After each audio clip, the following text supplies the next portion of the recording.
Gempa berkekuatan 7,7 mengguncang Sulawesi Utara. Pasien di Rumah Sakit Manado dievakuasi sementara ke lobi.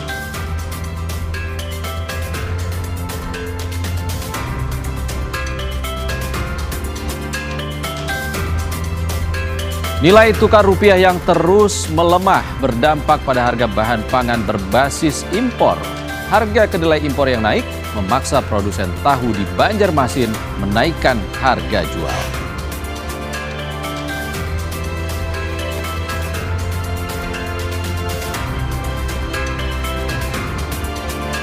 Minyak goreng subsidi merek Minyak Kita masih sulit ditemukan di sejumlah pasar tradisional di Kota Tegal, Jawa Tengah. Pedagang mengaku kekosongan stok sudah terjadi sejak 3 bulan terakhir.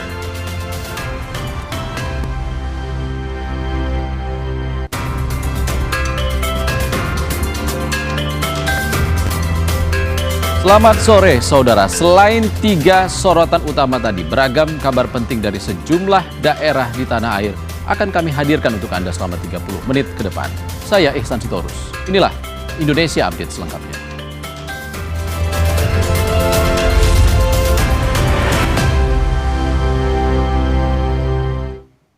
Saudara, gempa bermagnitudo 7,7 mengguncang Manado, Sulawesi Utara. Pasien di rumah sakit panik dan dievakuasi ke lokasi aman.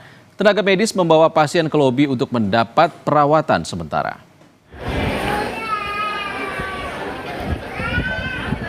Pasien Rumah Sakit Siloam Manado dievakuasi ke lobi usai gempa bermagnitudo 7,7 mengguncang Sulawesi Utara Senin pagi.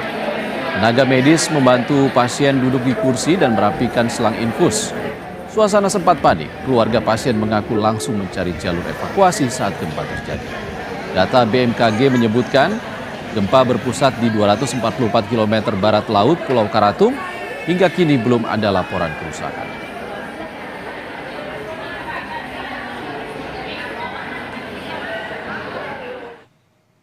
Sementara sarapan pagi ada rasa getaran gempa bumi. Jadi saya bilang ayo langsung keluar ruangan, kita cari jalur evakuasi. Perasaan ibu waktu gempa gimana? Langsung agak panik, cuma saya bilang tenang dulu, jangan langsung lari ke tangga darurat, takutnya kan jatuh. Adik langsung bawa infusnya, langsung sama-sama kita lari sama pasien lain-lain. Gempa magnitudo 7,7 mengguncang Kabupaten Kepulauan Sangihe pada Senin pagi. Getaran gempa sempat membuat kepanikan warga setempat, termasuk pasien dan tenaga medis di RSUD Liun Kendage Tahuna.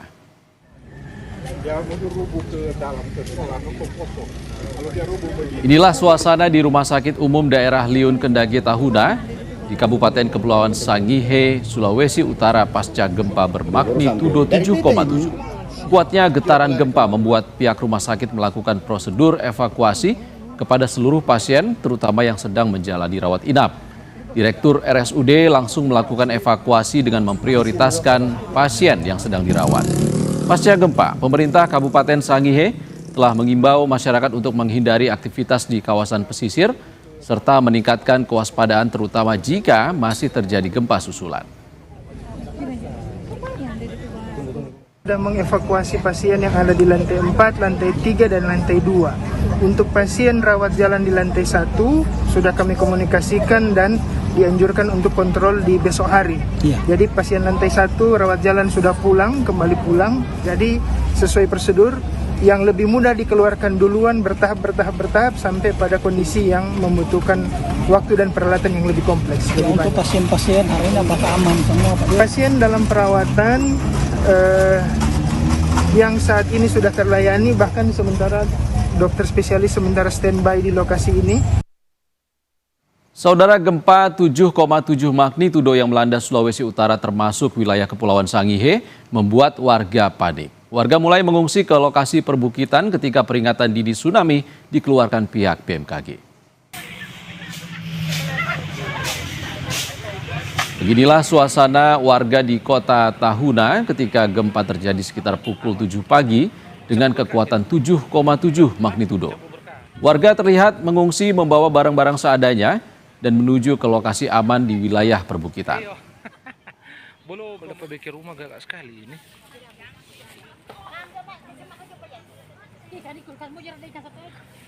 Tuh orang leso bawa. Peringatan debe. Inilah detik-detik sirine peringatan dini tsunami berbunyi di Kabupaten Gorontalo Utara. Gempa bumi berkekuatan 7,7 magnitudo yang mengguncang wilayah Mindanao, Filipina, memicu peringatan dini tsunami. Adanya peringatan ini juga membuat sejumlah murid sekolah dasar menangis. Namun BMKG telah mencabut peringatan tsunami di Sulawesi Utara. Mau report, mau ini Mas Berita. Kita selalu memantau terus wilayah-wilayah yang dilalui gempa ini, terutama tsunami-nya. Nah, diperkirakan akan ke Gorontalo juga. Nah, ini kita sudah membunyikan sirine wilayah Gorontalo Utara untuk peringatan kepada masyarakat dan seluruh personil kita sudah turunkan. Namanya siaga itu sudah diungsikan semua. Jadi siaga harus diungsikan semua. Ini makanya masyarakat di sana sudah diamankan. Sudah ada peringatan dini tsunami yang sekarang sudah masuk di level PD 3.1. Makanya segera dipulangkan untuk menjaga kita punya keselamatan dini tsunami. Kita ke sorotan lain, Saudara. Presiden Prabowo Subianto akan melantik dan mengambil sumpah jabatan Kepala Badan Gizi Nasional yang baru, Nani S. Deang dan Said Iqbal sebagai penasihat khusus Presiden bidang ketenagakerjaan sore ini. Mensesnek Prasetyo Hadi bilang selain pelantikan dan pengambilan sumpah, Prabowo akan menerima surat kredensial 8 dubes negara sahabat. Prasetyo bilang masuknya Said Iqbal ke dalam jajaran Kabinet Merah Putih diharapkan bisa memberikan masukan pada pemerintah tentang nasib dan kesejahteraan para buruh.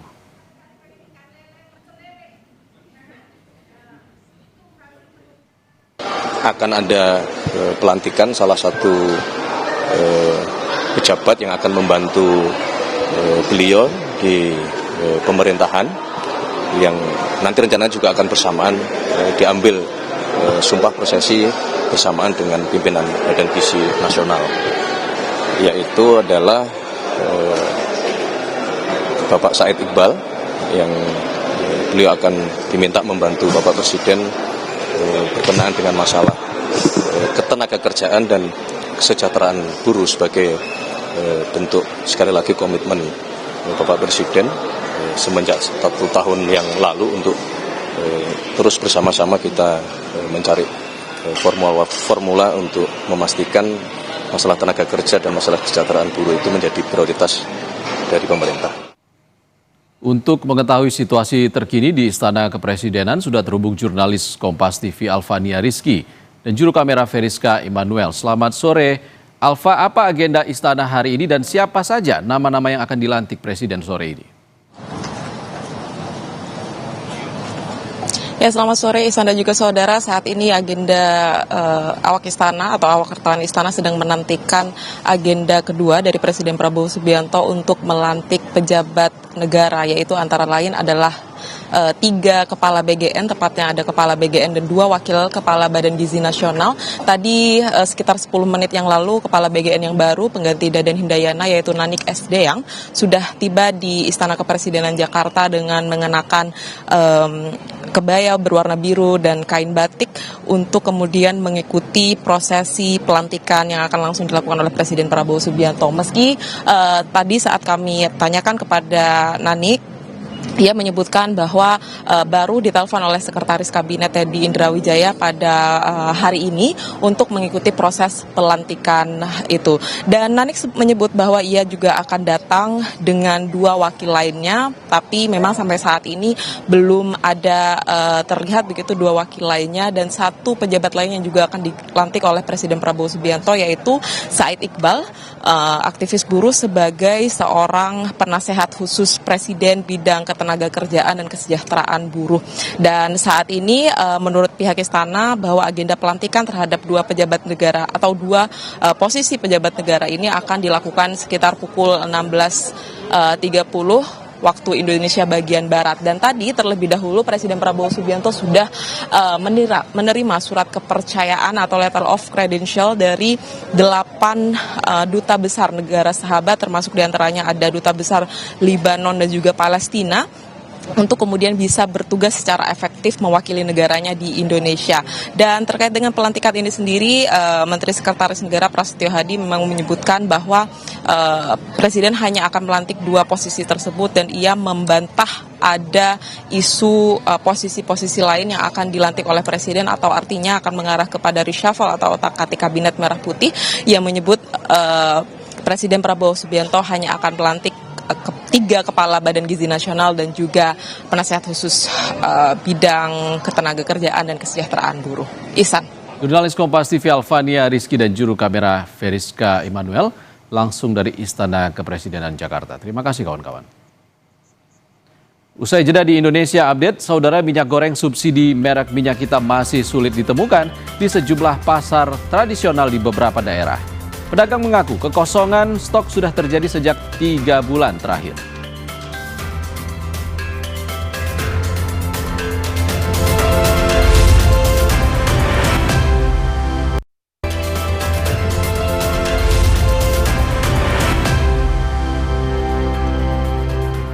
Terima kasih Anda masih di Indonesia Update. Saudara, minyak goreng subsidi merek minyak kita masih sulit ditemukan di sejumlah pasar tradisional di Kota Tegal, Jawa Tengah. Pedagang mengaku kekosongan stok sudah terjadi sejak 3 bulan terakhir.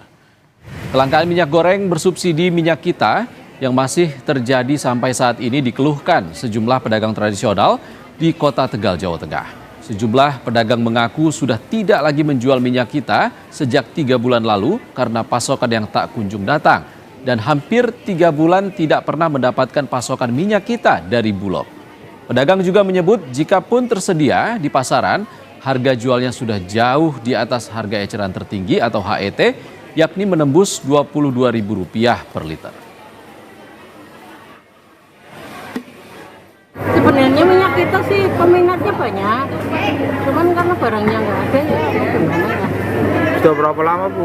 Sebelum Lebaran. Itu karena apa, Bu? Ya, kurang tahu juga. Minyak kita kurang tahu, nggak ada yang kesini. Sudah berapa lama, Bu? Ya sekitar 3 bulan lebih lah. Stok minyak kita di sejumlah pasar Kota Kediri mengalami penurunan. Salah satunya di Pasar Setono Betek, Kota Kediri.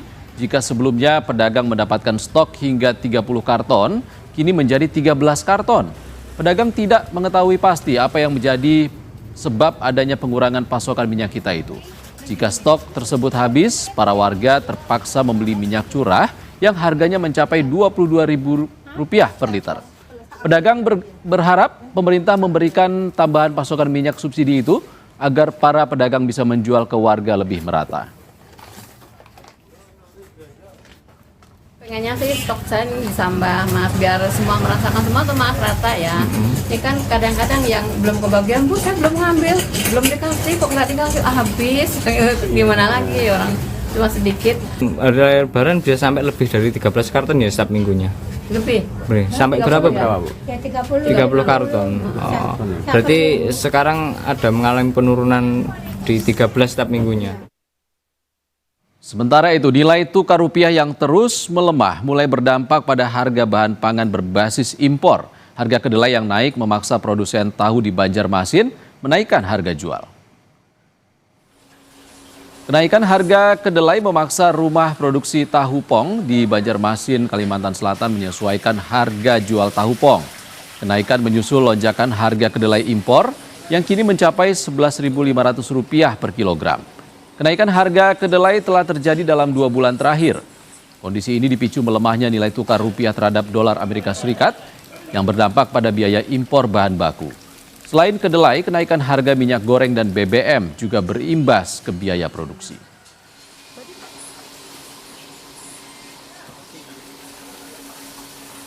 Harus pintar-pintar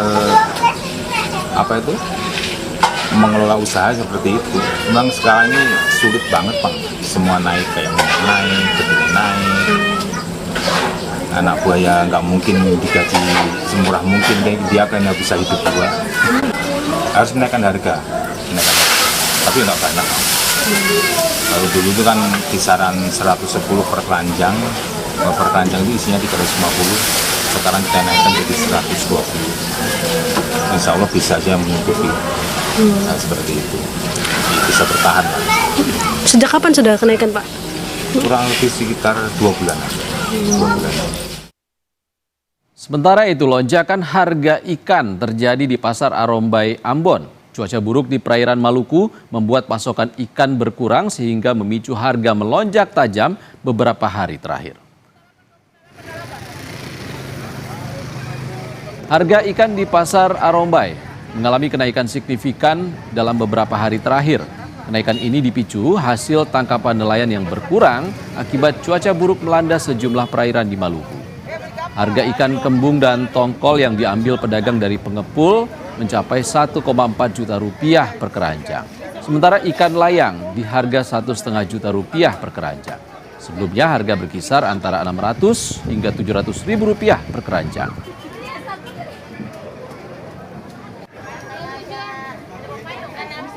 Yang halus ini saja 1.400.000, Momar 1.500, kawalinya 1.400.000. Biasanya tuh kalau lagi murah-murahnya cuma 600, 700. Tapi kalau karena sekarang cuaca lagi ini ya 1.400.000, paling di bawah 1.200.000. Yang paling naik sekali ikan apa? Semua naik. Ya, semua rata-rata. Kita beralih ke sorotan lain, Saudara. Hari pertama SPMB afirmasi tingkat SMP di Kota Solo dipadati para calon siswa baru. Walau tidak ada kendala teknis, terkadang berkas yang kurang lengkap menjadi penghambat. Di SMP Negeri 14 Solo, Jawa Tengah, calon siswa baru datang bersama orang tua masing-masing. Mereka adalah peserta SPMB jalur afirmasi yang hendak membuat akun pendaftaran. Para guru dan staf sekolah turun langsung untuk membantu. Kesulitan biasanya dialami dalam proses pembuatan akun secara daring. Sejumlah kendala kerap terjadi adalah berkas kurang lengkap yang dibawa calon siswa. KK, akte, KTP orang tua asli, sehingga nanti bisa kami verifikasi di sekolah. Jadi tidak perlu bolak-balik, cukup nanti sekali saja buat akun pendaftaran sekaligus nanti untuk diverifikasi begitu. Jadi kadang ketika sudah sampai di sekolah lupa membawa, kemudian harus diverifikasi, nah itu adalah menjadi kendala. Jadi sebaiknya dari rumah supaya dibawa untuk kelengkapan berkasnya terlebih dahulu, sehingga nanti ketika sampai di sekolah sudah bisa lengkap dan bisa diverifikasi di sekolah. Diduga akibat menyenggol pengendara ojek online, pengemudi mobil Fortuner jadi sasaran amuk warga di Tanah Abang, Jakarta Pusat. Pengendara mobil dipaksa berhenti oleh warga saat terjebak kemacetan.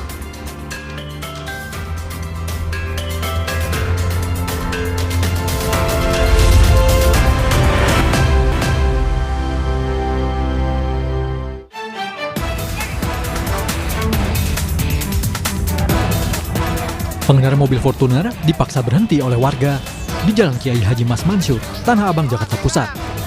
Kejadian diduga akibat pengendara Fortuner menyenggol pengemudi ojek online. Warga yang emosi langsung merusak mobil yang berhenti saat terjebak kemacetan. Menghindari amuk massa, pengemudi mobil yang syok dan kebingungan dibawa ke Polsek Metro Tanah Abang.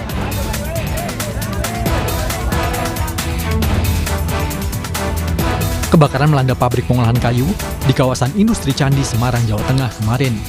Banyaknya material kayu dan bahan yang mudah terbakar membuat api cepat merambat. Besarnya api dan tumpukan material kayu membuat proses pemadaman berlangsung sulit. Upaya pemadaman juga terkendala sulitnya sumber air untuk proses pemadaman.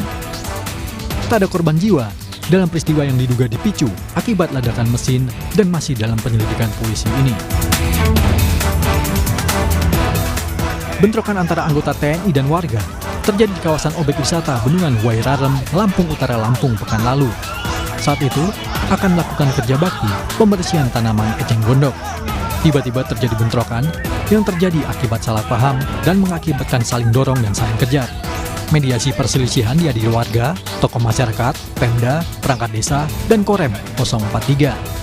Dalam musyawarah, kedua pihak sepakat menyelesaikan persoalan secara damai melalui mekanisme musyawarah adat. Kita ke kabar lain, penerbangan dari dan menuju Bandara Frans Seda Maumere masih dibatalkan imbas erupsi Gunung Lewotobi laki-laki di Kabupaten Flores Timur, Nusa Tenggara Timur. Sejumlah penumpang dari Bandara El Tari Kupang juga terpaksa mengubah jadwal atau memindahkan tujuan ke bandara terdekat yang tidak terpapar abu vulkanik. Dua maskapai yang melayani rute penerbangan Kupang menuju Maumere harus membatalkan penerbangan akibat Bandara Frans Seda Maumere yang masih ditutup. Sebelumnya pada hari Minggu, dua bandara lain di Pulau Flores, yakni bandara di Kabupaten Ende dan Kabupaten Ngada juga ikut ditutup imbas erupsi Gunung Lewotobi laki-laki. Namun hari ini dua bandara itu sudah kembali beroperasi. Sejumlah penumpang dari Bandara El Tari terpaksa mengubah rute penerbangan ke bandara terdekat, menjadwalkan ulang penerbangan hingga merefund penuh tiket yang sudah dibeli.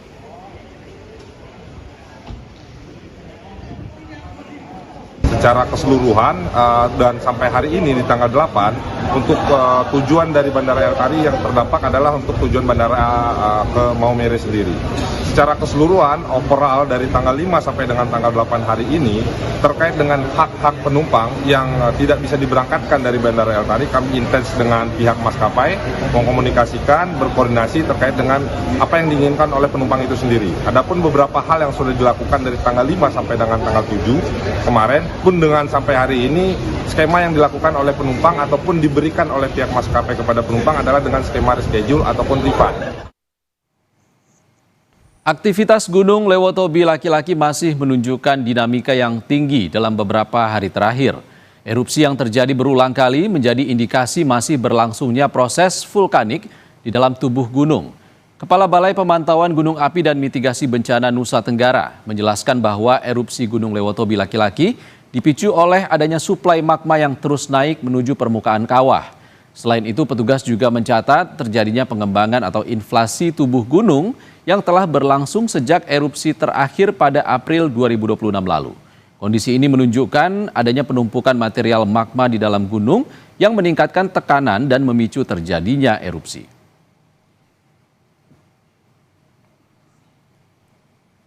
Peningkatan aktivitas ini ditunjukkan dengan adanya terekam gempa vulkanik dalam yang menunjukkan adanya suplai magma dari kedalaman. Kemudian ada juga rekaman data berupa inflasi pada tubuh gunung. Itu menunjukkan bahwa suplai magma dan pengembangan tubuh gunung sudah terjadi sejak akhir April hingga awal Mei. Ini menunjukkan bahwa tekanan akumulasi sudah berada di sistem yang dangkal. Kabar lain, saudara, jemaah haji kelompok terbang pertama debarkasi Balikpapan tiba di Bandara Sams Pinggan, Balikpapan, Kalimantan Timur pada Minggu malam. Dalam rombongan juga terdapat 2 jemaah asal Sulawesi Utara yang ikut penerbangan Kloter 1 Balikpapan. Sebanyak 360 orang jemaah haji Kloter 1 asal kota Samarinda tiba sekitar pukul 11 pada Minggu malam. PPIH Haji Debarkasi Kota Balikpapan mengonfirmasi total jemaah haji yang meninggal mencapai 9 orang. Jemaah asal Kaltim meninggal dunia 6 orang, Sulawesi Utara 1 orang, dan Sulawesi Tengah 1 orang. Dan Kalimantan Utara 1 orang. Usia rata-rata jemaah haji yang meninggal di atas 60 tahun dan 3 diantaranya jemaah perempuan.